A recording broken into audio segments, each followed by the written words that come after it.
And we're live. Good morning and welcome. My name is Kate Housepick-Corgan. I'm the Vice Provost for Graduate Education and Dean of the Graduate College, and I am thrilled to welcome you to our 8th annual Rebel Grad Slam 3-minute thesis competition. We would like to begin by acknowledging that UNLV is situated on the traditional homelands of Indigenous groups, including the Nuwu or Nuwuvi, Southern Paiute people, descendants of the Tudinu or Desert people. We honor and offer gratitude for those who have stewarded the land, for the land itself, and for the opportunity to cultivate a thriving, diverse, inclusive, and just scholarly community here today that works for a better tomorrow for all of us. Well, the judges have been briefed, and the slammers, well, they are all the winners of last week's preliminary rounds in our 3MT, so they know the routine. But let's just go over some key information to kick off this semifinals round of our Rebel Grad Slam 3MT Virtual 2021 edition. So the 3-minute thesis, or 3MT as we call it, is a competition model developed by the University of Queensland in Australia in 2008. Since then, it's spread to other universities, first in Australia and New Zealand in 2009 and 2010. But by 2011, the 3MT competition had become a phenomenon that spread all around the globe. And now more than 600 universities from more than 65 countries all over the world hold competitions like this one. In 2014, UNLV held our very first 3MT, the Grad Slam, and this is our 8th year of our annual Research Rumble. So we think that the 3MT is a fantastic opportunity for students to learn how to convey who they are, what they study, why they study it, how they study it, and what they have found or expect to find, and why all of that matters to an audience of people who are outside their field. It's a terrific opportunity to build public speaking and communication skills, and for students to polish what we might call their elevator speech, so that they can describe what they study as graduate students to whomever they're speaking with, whether it's family or friends or grandma or a neighbor or someone that they meet in an elevator. So it's worth noting that our slammers come from all over campus and from a very wide array of different disciplines. Some are first-year students, some even in their very first semester of graduate school, while others are master's students or more advanced doctoral candidates. Today, we have a group of UNLV students who have moved to the semifinal session that we'll conduct here in a moment. Each will present their research in 3 minutes or less using one slide and no props or no notes. We will introduce each student and then we will start the timer. If a student reaches that 3 minutes and utters anything beyond, they will be eliminated from the competition. Slammers are encouraged to pace themselves and to use their 3 minutes without going over. It's not easy, but it is definitely what the 3MT is all about. So slammers, please make sure to keep your microphone on mute and your video off while others are competing. Only turn on your microphone and video when you yourself are ready to present. And then please stay for the entire session so that we don't have any interruptions and everybody has an even virtual playing field here. We will start the timer when each slammer utters their first word, and the slammers may present either sitting or standing, and some of our slammers may be wearing masks if they're in public places or places where they're not alone or where it's unsafe. There will be no penalty for mask wearing. Similarly, since we're working in a virtual space, we want to make clear to the audience and everyone that, we know that interruptions can happen in the background. A child will call out, a dog will bark, you'll hear some traffic, and that's just fine. We've asked the slammers to just keep going and power through. If we lose a Wi-Fi connection, we'll pause for a little bit and see if it reconnects quickly. If not, we'll move on to the next slammer and we'll come back to the person who was cut off at the end of the session. So we will make this work in our virtual arena. And let's now turn our attention to judges and the scoring for this Research Rumble. So our panel of judges, who I'll introduce momentarily, will be assessing our competitors today based on metrics which total 24 possible points across 4 major scoring categories. They are comprehension, content, engagement, and communication. Each judge will independently score each competitor, and judges will not penalize competitors for wearing masks or for uninterrupted disruptions, as we mentioned. Judges will have 90 seconds after each slammer presents to score that competitor, and then we will begin with the next slammer. At the end of the presentations, we will tally the judges' combined scores for each and every slammer in this round, and we will announce the winners live at the end of this session. The top 3 slammers in this session will compete tomorrow in the finals for fame and big scholarship dollars. So I'd like to note that this round of competition is happening live in WebEx and will be simultaneously aired on the Graduate College's YouTube channel. So to give you a sense of this competition, this year we've had over 100 graduate students compete in the preliminary rounds. Of those 100, 37 students who competed rose to the top 3 in their preliminary rounds and are now in the semifinals today. We will hold 3 rounds of semifinals for those 37 students today, and we expect about 9 of those students then to advance to the finals, which will be held tomorrow at 4 p.m. That's Tuesday, November 2nd at 4 p.m. And that will be held in person at the theater on the ground floor of the UNLV Student Union, and it will also be aired live on YouTube. So without further ado, let me introduce the judges for this semifinals round, and then we'll get on with our 3MT Research Rumble. Our judges today, I'd like to welcome Vice Provost for Academic Programs, Dr. Javier Rodriguez from the College of Sciences. He is a professor in the School of Life Sciences. Dr. Sarah Jordan, a professor in the Couple and Family Therapy program in the School of Medicine. Dr. Marin Cole, an assistant professor in teaching and learning in the College of Education. And Dr. Raphael Oganessian, who is a program manager in the Office of Undergraduate Research in the Division of Research here at UNLV. I'd like to welcome Dr. Angela Krishan, who is professor and director of the MBA programs, and she is a professor in marketing and international business in the Lee School of Business. I'd like to welcome Heather Palmer. She's an alumna from UNLV. She has a whole family of Rebels, and I'm very grateful because she is part of our Graduate College Dean's Leadership Council, where she is in her 2nd year as secretary. And last but not least, Dr. Vicki Van Meteren, who is an alumna of UNLV and special advisor to the Dean for Community Engagement at Roseman University of Health Sciences. So thank you, judges, for being here and sharing your time with us today. I greatly appreciate it. Now that you've met our judges and you know what's about to happen and how it's going to work, we are ready for our first presenter. I'd like to introduce you to Cody Chris, who is a master's student in biological sciences studying microbiology. Cody studies with Dr. Helen Wing, and Cody is going to slam today on the topic of insights into bacterial virulence from a deadly pathogen. Cody. Thank you. As you're no doubt aware, the development of antibiotic resistance in many bacteria is a growing issue. In the US alone, there are nearly 3 million antibiotic-resistant infections every year. According to the CDC's most recent report, one of the top 18 pathogens requiring attention right now is drug-resistant Shigella. Shigella causes more than 600,000 deaths and up to 165 million cases every year worldwide.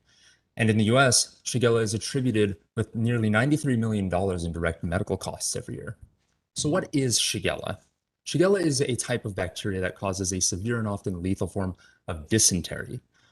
Shigella is able to cause disease by turning on a set of genes encoded into DNA. Those disease-causing genes are called virulence genes. As shown in the bottom left, when Shigella, in red, are outside of the body, this virulence is being kept off. All those genes are being kept off. However, once inside the body, Shigella turns these genes on and is able to invade, colonize, and destroy the intestinal lining. But what I do is my research focuses on how those genes get turned on. Shown on the center right is what we currently understand is that these genes are being kept off by a protein called a silencer that binds to the DNA and wraps it up to keep these genes inactive. But elsewhere on this DNA, there's a site where a different protein called an anti-silencer is also able to bind to the DNA. But what's not well understood is how that anti-silencer counteracts that silencer to turn these genes on. As shown in the bottom, my hypothesis is that this anti-silencer binds to the DNA and then recruits more copies of itself that spread along and unravel the DNA to turn these genes on. My research focus, or what I'm doing currently, is using molecular biology and biochemistry techniques to test this hypothesis. Ultimately, the insight generated from this work will allow us to better characterize Shigella's ability to control how it causes disease. But interestingly, the mechanisms by which Shigella turns these types of virulence genes on are predicted to resemble the way that other bacteria also turn on their virulence genes. Therefore, the outcomes of my work extend well beyond Shigella and may allow us to better characterize how other bacterial pathogens control their ability to cause disease as well. Ultimately, this provides an opportunity for us to identify novel drug targets, which will inform the development of strategies and therapies to help fight against and treat Shigella and other bacterial pathogens. Thank you.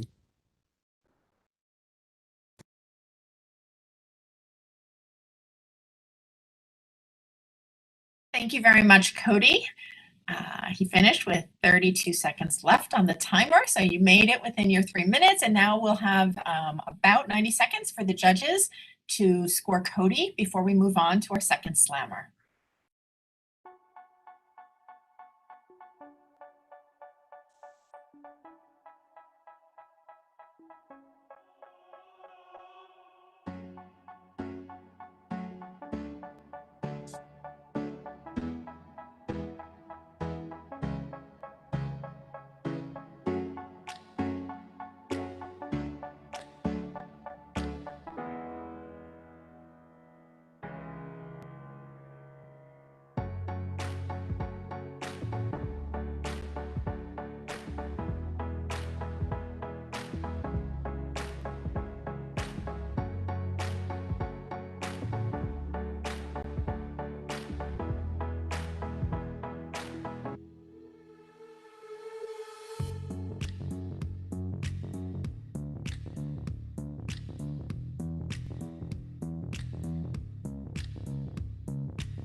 Thank you, judges. I'd now like to introduce you to our second slammer today. That's Stacy Moeller-Judapon, and she is a PhD student in clinical psychology studying with Dr. Samantha John. And the title of Stacy's slam today is Examining APOE, and Alzheimer's Disease, Unequal Risk and Representation. Stacy. Alzheimer's disease is a progressive, ultimately fatal brain disease that is twice as likely to impact Black African Americans. As you can see in picture 2, Black African Americans also tend to live longer with the disease, which may mean a longer amount of time spent with a lower quality of life. They also make up less than 5% of participants in clinical trials, as you can see in picture 3, indicated by the missing person there. Of Black African Americans who participate in non-treatment oriented research, very few go on to donate blood or tissue to be studied later on. In fact, most of what we know about Alzheimer's disease comes from studies of non-Hispanic white samples.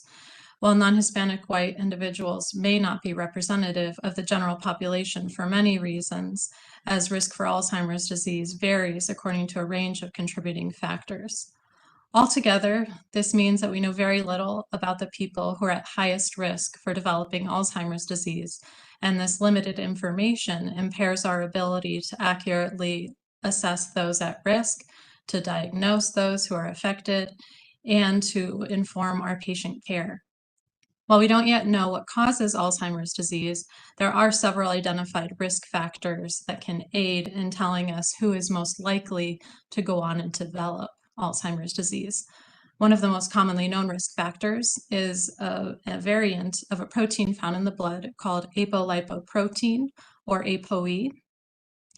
The E4 variant of ApoE is a known risk factor for increased risk of Alzheimer's disease in non-Hispanic white samples. But to determine if that risk holds true in Black African American samples, our lab conducted a scoping review of existing literature to determine risk. Of 329 articles that we reviewed, 54 ended up meeting our search criteria and were reviewed and examined for consensus findings. And what we found, as you can see in the pie chart there, is that having 2 copies of E4 seemed to be more common in Black African Americans than non-Hispanic whites. But despite this, as you can see in the final picture, Black African Americans with 2 copies of E4 seem to have a lower risk for developing Alzheimer's disease than their non-Hispanic white and Hispanic Latinx counterparts, which really highlights that we still don't fully understand what is contributing to this increased risk for Black African Americans and Alzheimer's disease. Overall, our research highlights the need for inclusive research practices. We need more diversity in research so that we can more accurately diagnose, treat, and prevent Alzheimer's disease for all people. And this is a large part why the Kane Lab has focused on engaging with local community organizations to increase recruitment of under-researched groups for Alzheimer's research at UNLV. Thank you.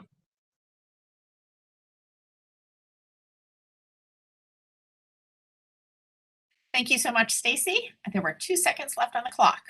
So you made it under the 3 minutes, and now we hand it over to the judges to do their scoring for 90 seconds.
Thank you, judges. I would now like to introduce you to our third slammer today. This student is a doctoral student in mechanical engineering, studying with Dr. Trabia and Dr. Dufek. I'd like to introduce you to Faro Ascaricia Hui, and the topic of our slam today is plantar contact area estimation during walking. Faro. Thank you. There are certain food-related diseases such as high arch and flat foot and diabetic foot where the plantar contact area is different from those in healthy individuals. These food-related diseases are important because, for example, high arch and flat foot, people with this one are exposed to increased risk for lower extremity injury, and people with diabetic foot are exposed to an increased potential for internal injuries and amputation. If we can identify the plantar contact area for diseased people and healthy individuals, it can serve as a diagnostic tool to manage the disease. In our lab, we have a custom-made plexiglass walkway. We have asked some healthy individuals to walk on a walkway and we have obtained a series of video images of their footprints. The current technology to identify the plantar contact area is based on manual tracing by human eye. In this research, our aim was to automate the process of identification of the plantar contact area, and to achieve this aim, our main idea was to use a machine learning technique, in particular k-means clustering, to partition every footprint image into 3 clusters: the plantar contact area shown in blue, the background shown in black, and the non-contact area shown in white. So we have embedded a machine learning technique into a 4-step image processing algorithm shown in the bottom. The first step is removing the background noise. The second step is clustering. The third step is removing the foot outline. And the fourth step is removing the shadow in the foot vault. Using this 4-step image processing algorithm along with k-means clustering, we have been able to develop a methodology to automate the process of identification of the plantar contact area. And this process is not only automated, but it has also yielded an accurate estimation of the plantar contact area. And we could show that this estimation was very close to the one obtained manually by human eyes. Thank you.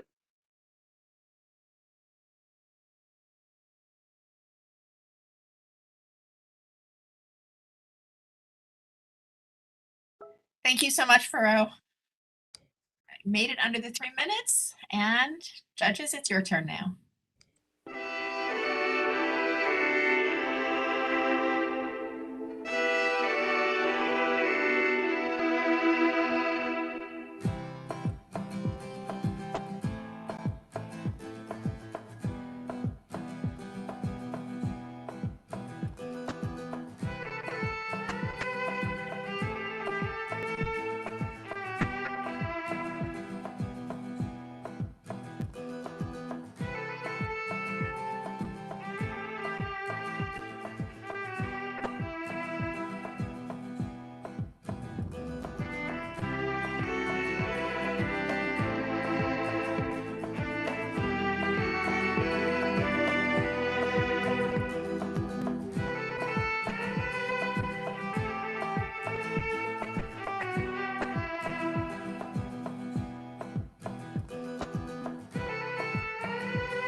Welcome back. We're now ready for our 4th slammer in the semifinal round. I'd like to introduce you to Tarisha Konak.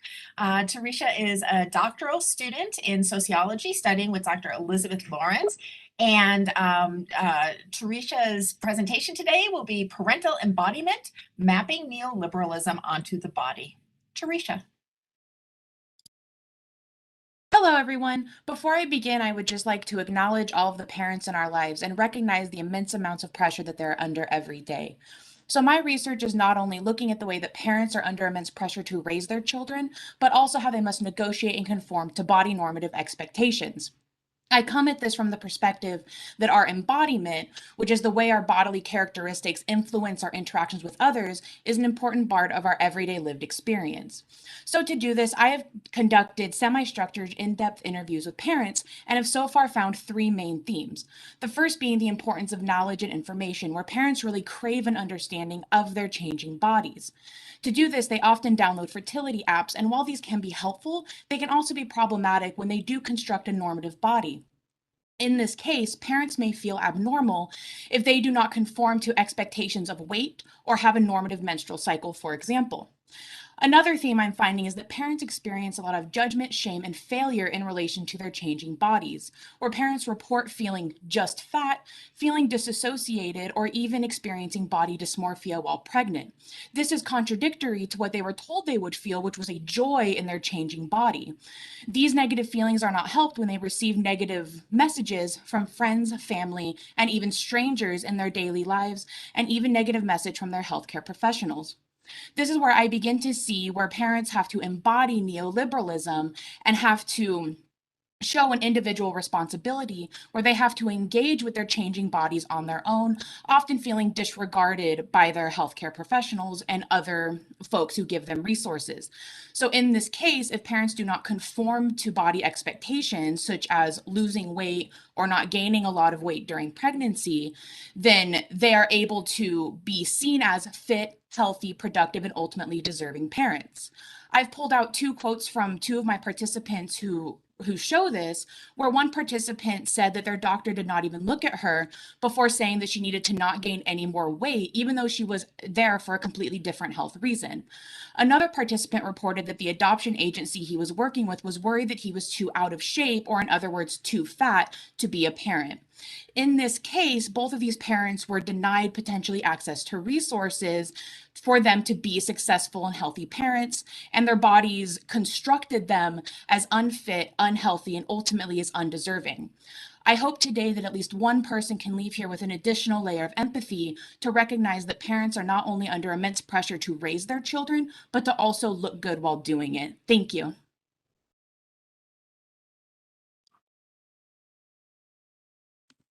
Thank you, Tarisha. And judges, it's your turn, 90 seconds to score.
Thank you, judges.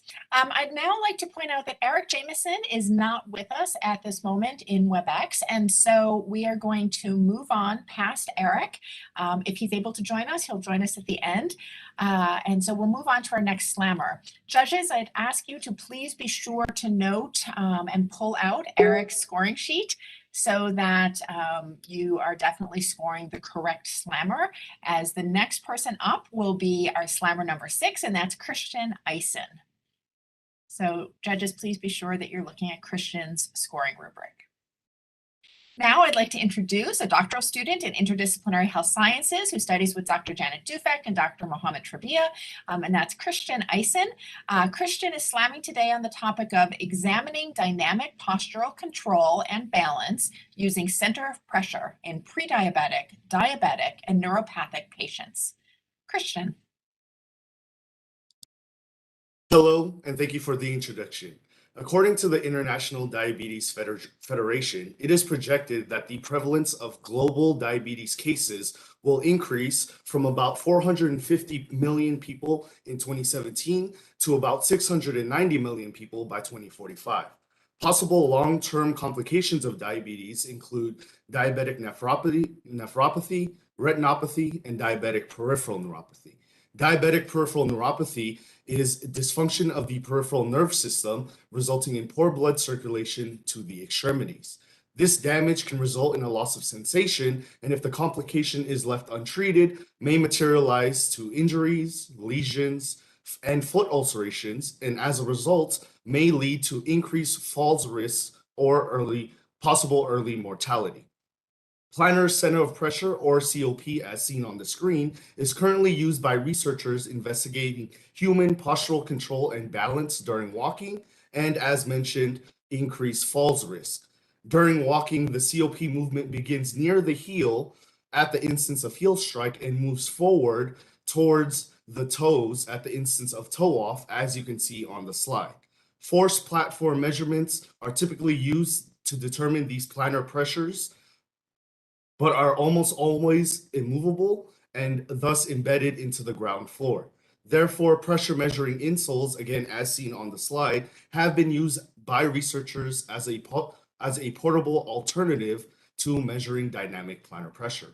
However, there is a gap in the literature that demonstrates if alterations or changes in center of pressure become increased as a person progresses from prediabetes to diabetes and to diabetic peripheral neuropathy.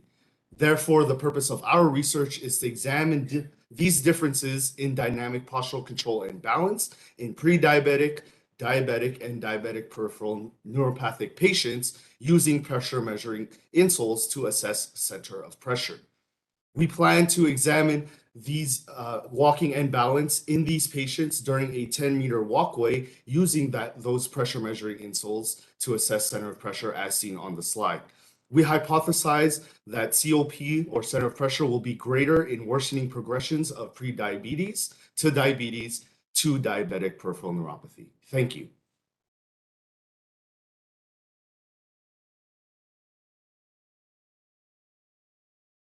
Thank you, Christian. And now, judges, 90 seconds.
Thank you, judges. I'd now like to introduce everyone to our seventh slammer in this semifinal round. That's Mandy Mountain. Mandy is working on her Master's of Science in Biological Sciences, studying with Dr. Daniel Thompson. And the topic of Mandy's slam today is the role of sexually dimorphic tarsal claws in Giuliani's dune scarab beetle. So, Mandy.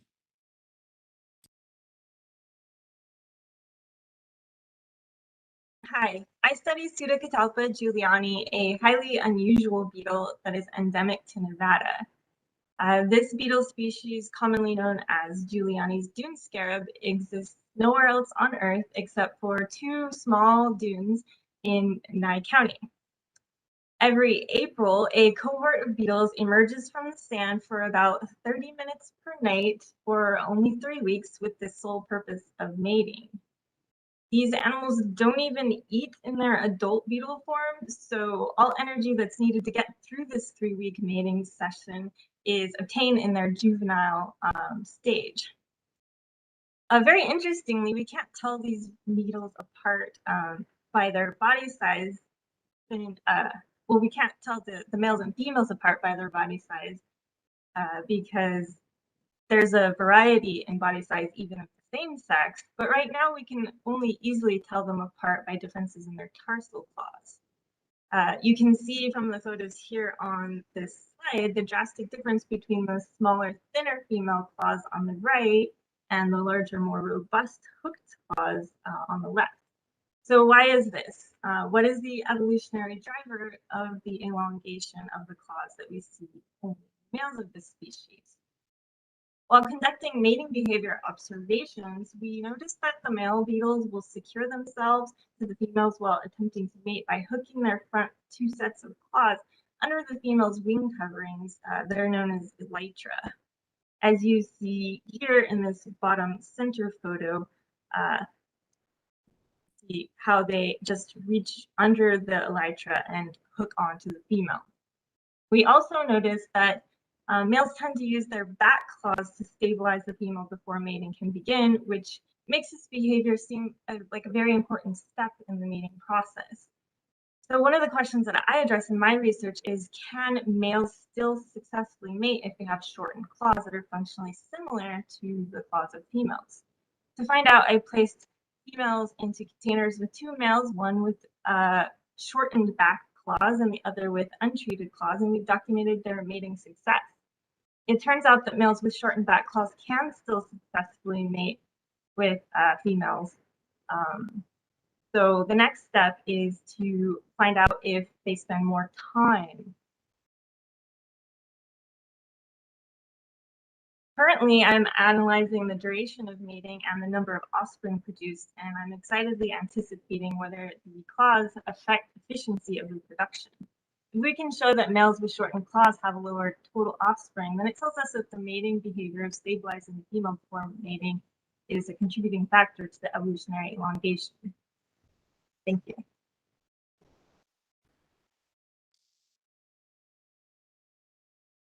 Thank you, Mandy. 2 seconds to spare, and now, judges, you're up.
Thank you, judges. I'd now like to introduce you all to Andrea Corral Rodriguez, who is a Master's of Social Work student studying with Nicholas Barr. Andrea will be talking about testing time, internalizing and externalizing behaviors in school-aged children as predicted by parental characteristics present at birth, a multicultural perspective. Andrea.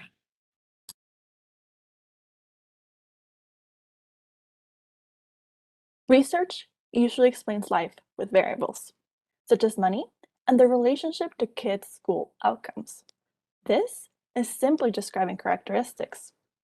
The problem with this approach is that people are missing. The reality of life is that different groups of people vary across characteristics.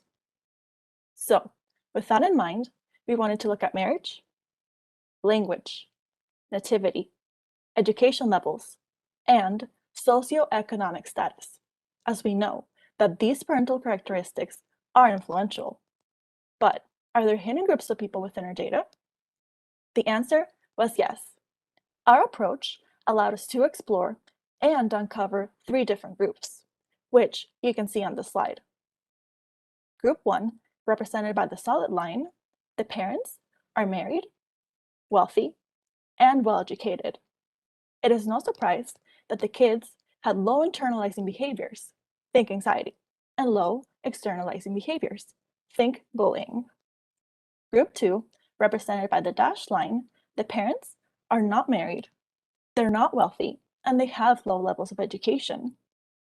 Also, no surprise here, the kids' behaviors did not have good outcomes. With these 2 groups, the parents were born in the US and are English speaking. However, the most interesting finding comes from group 3, or the dotted line, because this group defied predictions. These parents are Spanish-speaking immigrants. They're not as wealthy or as well-educated, and they have lower levels of marriage than the parents from group 1. However, despite the many challenges that they have faced, their kids do almost as well as the kids from the wealthy group. This might be explained by the healthy immigrant effect. This basically just tells us that immigrants in the US usually have better physical and mental health outcomes than those born in the US. However, more research is needed to explore families, kids' behaviors, and immigrant identity with people, not variables, as the focus. Thank you.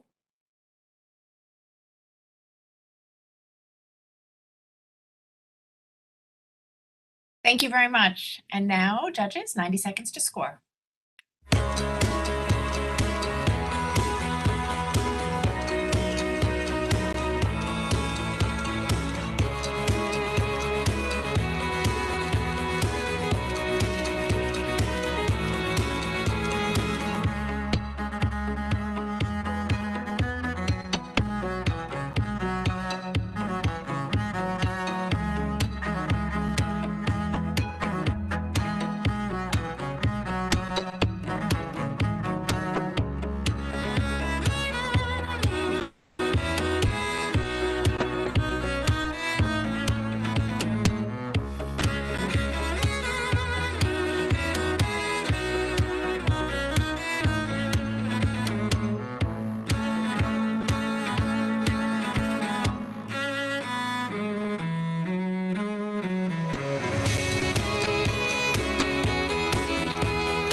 Thank you so much, judges. And now I'd like to introduce everyone to our 9th slammer in this round of our semifinals. That's Rebecca Lim. Rebecca is a doctoral student in chemistry and biochemistry, studying with Dr. Ronald Gary.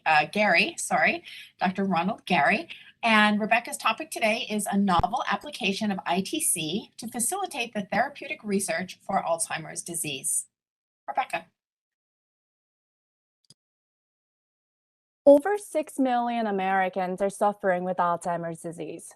This year alone, the illness is costing our nation $355 billion It is taking a devastating toll on the patients as well as the 11 million family members and friends who try to support them. Without the development of effective therapeutics, these numbers are expected to double or even triple by year 2050. But do you know how many treatments have been approved by FDA since the modern research for Alzheimer's disease started in 1970? Just one from last year. The process of developing drug for illness takes a long time. Because the research takes a long time, scientists are always seeking for new techniques that could facilitate the process. My PhD project examines one of these techniques for Alzheimer's disease. One of the therapeutic targets identified for Alzheimer's disease is a protein called GSK3 beta. Normally, GSK3 beta phosphorylates and activates another protein called tau, but when GSK3 beta is overactive, tau gets hyperphosphorylated and it starts to aggregate, forming the tangles. These tangles damage the brain cells and lead to Alzheimer's disease. Many therapeutic research labs have been trying to design a drug that could inhibit the activity of GSK3 beta. My research looks to find a new application of an instrument known as ITC. Using this, I hope to more effectively quantify the activity of GSK3 beta and the effect of potential inhibitors. How does it work? Every biochemical reaction either releases or absorbs heat. The amount of heat from the reaction is proportional to the activity of the protein that runs the reaction. ITC can detect a change in heat and record it over time. The thermal signal from ITC can then be used to calculate the rate of reaction. And this rate is a quantitative evaluation of the protein activity. I've completed the rate analysis for 2 model proteins on ITC, and I'll soon begin the analysis for GSK3 beta. This will facilitate and speed up the screening process for the drug candidates, which will be a crucial stepping stone for the Alzheimer's disease therapeutic research. Thank you.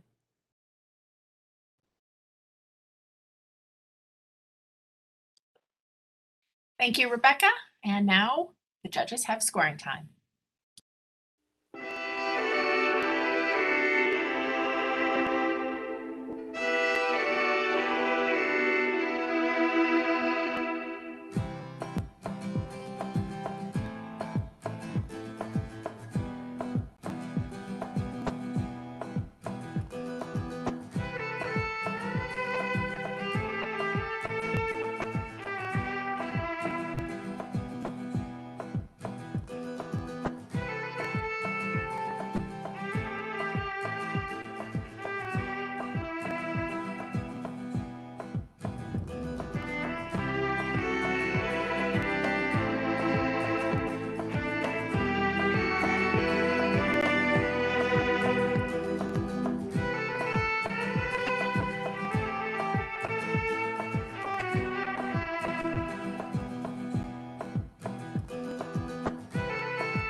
Thank you, judges. I'd now like to introduce you to a doctoral candidate in geology and geochemistry studying with Dr. Gangjing Zhang, and that's Chin-Chai Huan.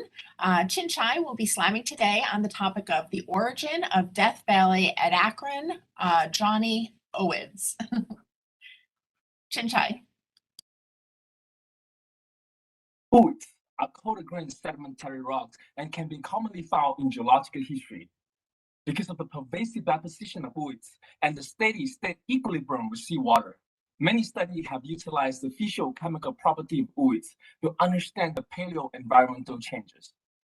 Despite there are many research on ooids, the origin of ooids still remains controversial. The traditional view of ooids' origin was linked to abiogenic environmental condition. Under this concept, nuclei are being introduced into the highly saturated environment. Water wave, water current cause the movement of the grain and allow coating to happen around the nuclei and eventually become ooids. In recent years, a new paradigm for biogenic induced ooids has been suggested with the improvement of nanotechnology.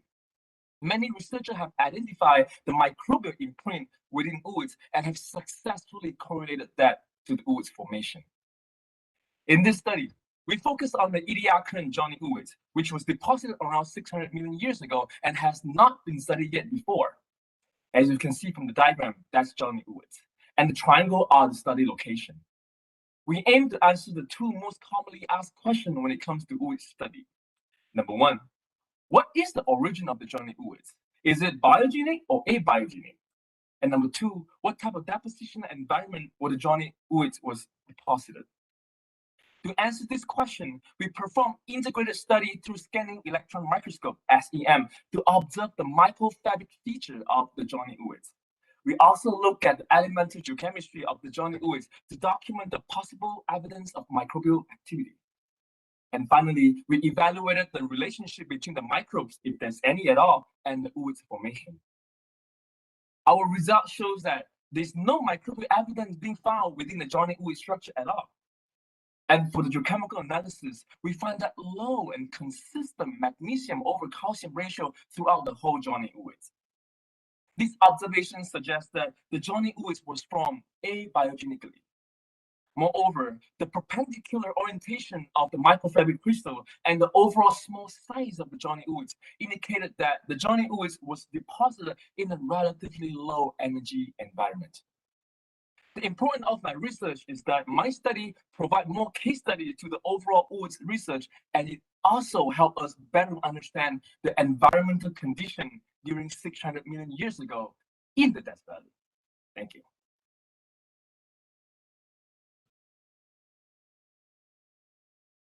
Thank you, Chin Shai. And now, judges, you have 90 seconds. Thank you.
Thank you, judges. I'd now like to introduce you to a master's in architecture student studying with Glenn Nowak. That's Andrew Miller. Andrew is going to slam today on the topic of rehabilitation, not retribution, an architectural solution to sex offender residency restriction induced homelessness.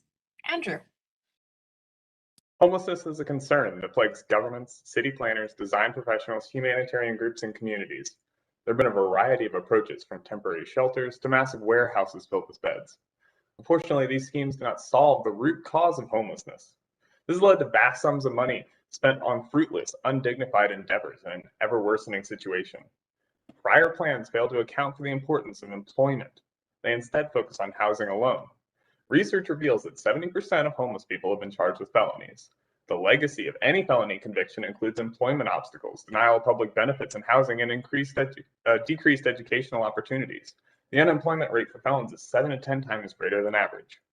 In 2009, Nevada passed Senate Bill 471 and Assembly Bill 579. These bills in tandem redefine the classification system of sex offenders and impose irrevocable, lifelong residency restrictions, forever reducing the locations in which sex offenders can reside. This legislation lowered the severity of crime necessary for Tier 3 classification. Once the bills were implemented, the number of Tier 3 sex offenders rose from 108 individuals to 3,480 overnight. Residency restrictions stipulate that Tier 3 offenders cannot live within 1,000 feet of a long list of locations. All Tier 3 offenders are required to relocate immediately. The map on the right is an analysis I've created illustrating Vegas Valley's restricted areas. Failure to comply with the residency requirements results in reincarceration, costing the state billions. Re-release is conditioned on locating appropriate housing, which is extremely unlikely. To avoid indefinitely extended reincarceration, many offenders choose homelessness. The chart on the top left shows the relationship between implementation of this legislation and the number of homeless individuals in Nevada. Both communities increased by roughly 3,400 individuals. This relationship is highly corollary. The unique stigma of a sex offense conviction, which already makes sex offenders 20 times less likely to find employment, coupled with residency restrictions, makes reincarceration a near certainty and rehabilitation an impossibility. Our research is focused on how to create an opportunity for sex offenders to live and work. We identify solutions to financial, social, logistical, and legal problems that might arise. We've endeavored to develop a master plan community for 4,000 people with primacy given to sex offenders due to their exceptionally low recidivism rates. We provide ample employment opportunities on site, including kitchen services, landscaping, janitorial, and security. We also offer office space for remote work. We implement the mixed-use live-work development formulas that have been highly successful for major corporations such as Toyota, Google, and Zappos, and adapt them towards sustainability, rehabilitation, and reintegration. Our intention is to create a healthy, just community under difficult and restrictive conditions. This financially viable, interdisciplinary project increases the safety for the community, addresses the root problem of homelessness, and creates the possibility of rehabilitation for felons. Thank you.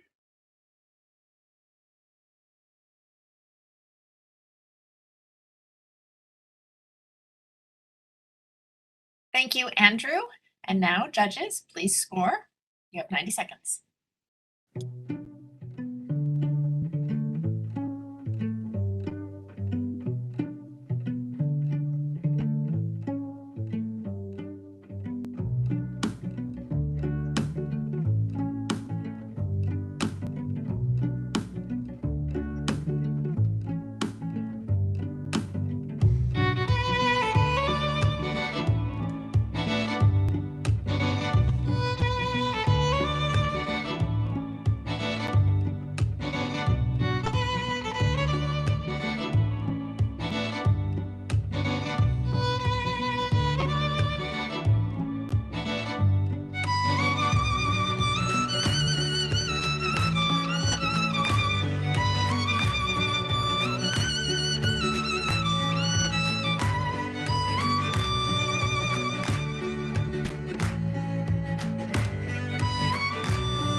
Thank you, judges. I'd now like to introduce Anthony Feldman, who is a PhD candidate in geosciences studying with Dr. Elizabeth Hausrath. Anthony's topic today is terrestrial clues to past Martian climates. Anthony. In the Mars science community, we've long known that water was present on the surface of Mars somewhere on the order of 3.5 to 4 billion years ago. However, the mere presence of water doesn't imply that those conditions were actually habitable. This depends on climatic conditions, the chemistry of the water, and a variety of other factors beyond just that mere presence. So in 2011, in order to investigate some of these questions regarding what the exact climatic nature on Mars during this period when water was present actually were, NASA sent the Curiosity rover to Gale Crater to investigate a potential past Paleo lake deposit at that crater. One of the things that this Curiosity rover showed using an instrument called an X-ray diffractometer is the presence of a large variety of what are called amorphous materials, or materials that lack crystalline structure. Other than the fact that these materials are iron-rich, silica-rich, and largely composed of very incipient weathering products, we don't know a whole lot about what these materials are or what they can imply about past climatic conditions at Gale Crater or elsewhere on the surface of Mars. So this is where my research comes in. My lab group and myself are studying the development of similarly iron-rich amorphous materials within terrestrial soil environments that are chemically similar to the materials that we see at Gale Crater and elsewhere across Mars's surface. What we're doing is investigating the development of what are called serpentine or particularly iron-rich soils in a variety of climatic environments across Earth's surface to identify the effects of temperature and precipitation on the development of these iron-rich amorphous materials. Using a large number of similar chemical and mineralogical techniques to what the Curiosity rover and the now Mars 2020 Perseverance rover can bring to bear on the surface of Mars. What we've shown is using X-ray diffractometer equipment similar to the Curiosity rover, we've demonstrated the presence of iron-rich amorphous materials within all of our soil environments on Earth, showing that these are very widespread within soil environments on terrestrial surfaces. And then going beyond this mineralogical techniques, we've brought to bear what are called selective dissolution chemicals, or chemicals that attack specific reservoirs of iron within the soil systems in our environments. Using these selective dissolutions, we've demonstrated a controlling influence of particularly temperature on the formation and preservation of iron-rich amorphous material, with wet conditions necessary for the formation of amorphous materials, but cool, close to freezing conditions required for the long-term geologic preservation of these materials over millions of years time spans. What this seems to suggest for the presence of these iron-rich materials in Gale Crater and elsewhere on Mars is that the climatic conditions would have allowed for precipitation of liquid water, but would have been near freezing for most of the time span of the formation and preservation of these materials on the Martian surface, narrowing the range of climatic conditions that would have been present on Mars during the period when water was actually extant on Mars's surface. Thank you very much.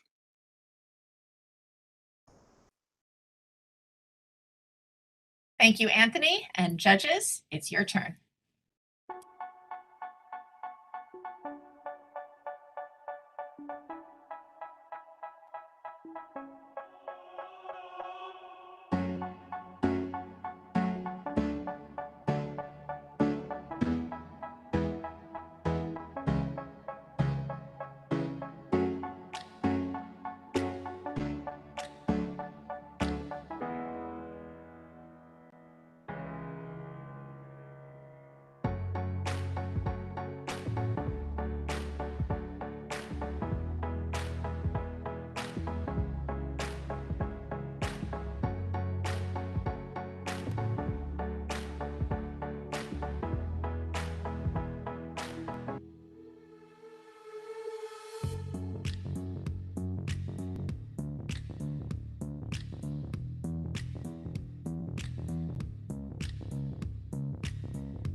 Thank you, judges. And now I would like to introduce you to Michelle Janeo, who is a Master of Science student in Couple and Family Therapy in the UNLV School of Medicine. She studies with Dr. Brandon Eddy, and Michelle's topic today is examining medical students' use of social support as a resource to combat burnout.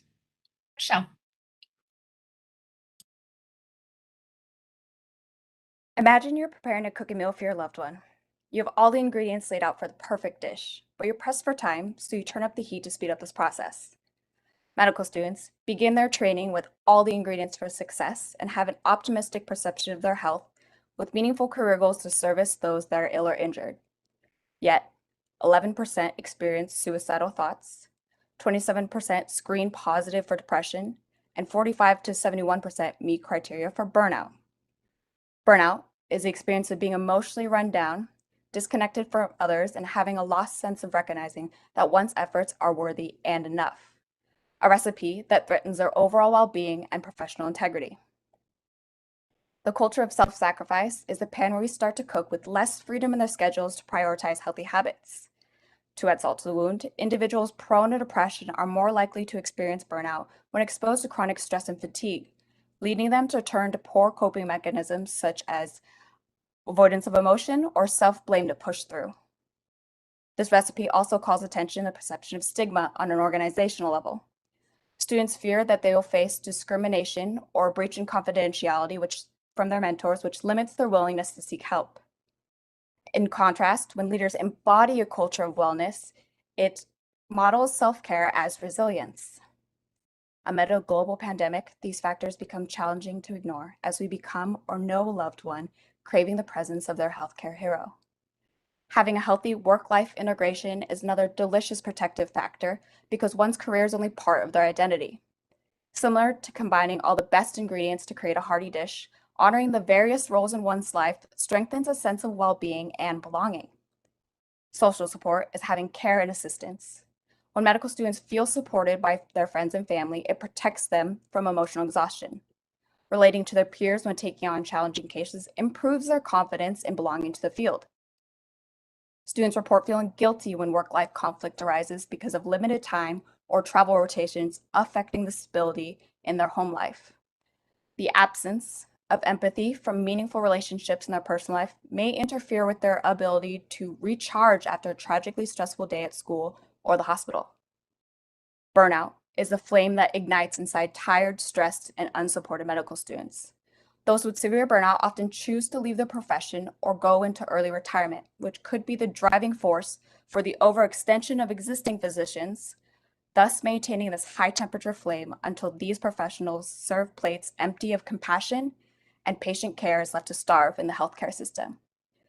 My research aims to use qualitative methods to understand how medical students use social support to combat burnout and advocate for the future well-being of our healthcare workforce. Thank you.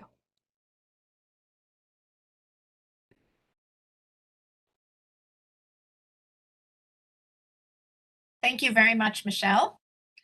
And now we have finished with all of the slammers who are competing in this round of the semifinals. So we're going to ask the judges to please score Michelle, and then we'll be collecting all of the judges' scoring rubrics and tallying it up to announce our top 3 winners. Now, all of you watching in the audience also have a chance to participate and be a judge in this round. Thanks to US Bank, they are sponsoring our Audience Choice Award. And so you can scan the QR code that you see on the screen right now, or you can visit the bit.ly link by just typing in that bit.ly into a search engine, and that will give you the opportunity to vote for your favorite slammer of this round. The winner of the audience choice will receive a scholarship from US Bank, and I encourage you all to participate, particularly if you've been able to watch all of the slammers up till this point. So audience, please cast your vote. Judges, please continue your scoring, and we will be back in touch in about 3 to 5 minutes to share the outcome of this round. Thanks to our slammers, you all did a terrific job, and stay tuned. We'll be right back.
Hello, everyone. We have completed tallying the judges' scores, and so we are ready to move towards announcing the winners. I will ask everyone is welcome to turn on your cameras if you'd like for this part of the event. And I just want to note that everyone who participates in a semifinal round will get a t-shirt, and you can pick up your Rebel Grad Slam t-shirt tomorrow at the finals. We'll have a reception right after the final round, and the t-shirts will be on site and ready for you. But our top 3 winners and our audience choice winner will all get scholarships for competing successfully in this round. So with no further ado, I will move right to the announcements. So we will start with our US Bank Audience Choice winner. And our Audience Choice winner is, we always do a drum roll, so I'll do a virtual drum roll. And that goes to Rebecca Lim, our US Bank Audience Choice winner of a $100 scholarship. Congratulations, Rebecca. Our third place winner will receive a $200 scholarship. And that third place winner of this round is Tarisha Konak. Congratulations, Tarisha. Our second place winner will receive a $400 scholarship. And today's second place winner is Anthony Feldman. Congratulations. And last but not least, our first place winner of this semifinals round will receive a $600 scholarship. And today's first place winner is Andrew Miller. So congratulations.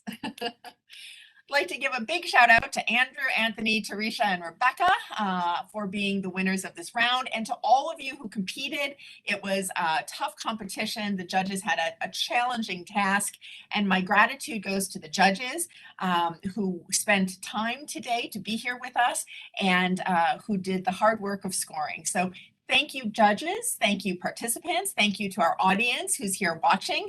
I greatly appreciate it. And again, congratulations to our winners. We will see the top 3 winners from today's slam participate in the finals tomorrow at the Philip J. Cohen Theater in the Student Union at UNLV at 4 o'clock tomorrow. That will also be aired live on our YouTube channel. So we hope you can join us in person. If not, please join on YouTube. If you are in person, right after the 4 o'clock finals, we will launch a reception to celebrate and end this 8th annual Rebel Grad Slam. So thanks again to our judges and our competitors. We'll see you tomorrow at finals.